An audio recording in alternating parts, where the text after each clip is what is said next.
Miss.Nelson is Missing by Harry Allard, illustrated by James Marshall.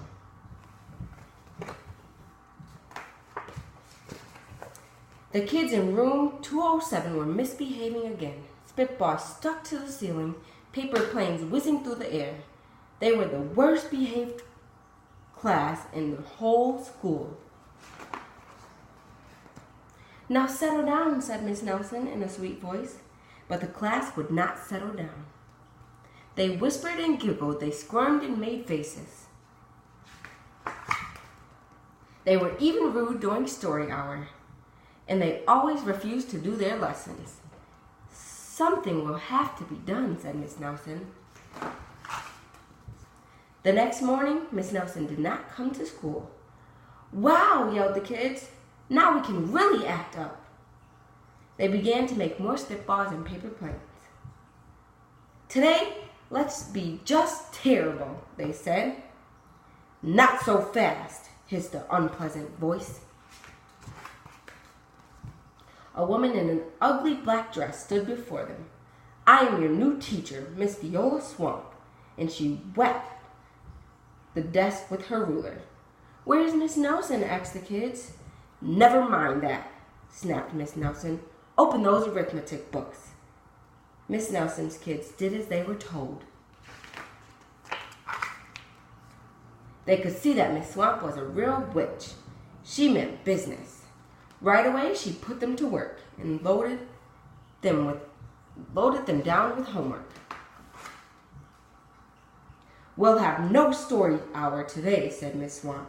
"Keep your mouth shut," said Miss Swamp. "Sit perfectly still," said Miss Swamp. "And if you misbehave, you'll be sorry," said Miss Swamp. The kids in room 207 had never worked so hard. Days went by and there was no sign of Miss.Nelson. The kids missed Miss.Nelson. "Maybe we should try to find her," they said. Some of them went to the police. Detective McMogg was assigned to the case. He listened to their story. He scratched his chin. He said.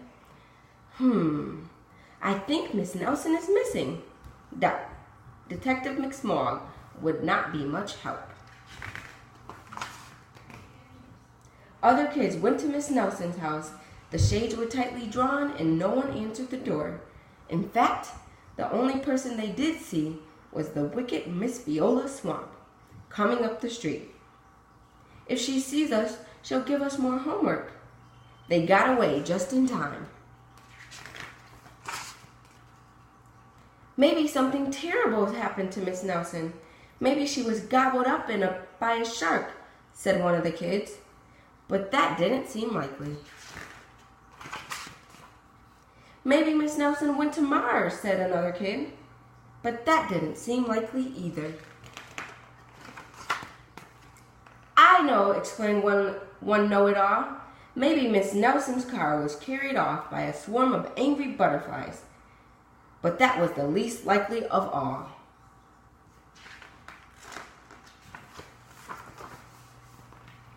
The kids in room 207 became very discouraged. It seemed that Miss.Nelson was never coming back, and they would be stuck with Miss Viola Swamp forever. They heard footsteps in the hallway. "Here comes the witch," they whispered. "Hello, children," someone said in a sweet voice.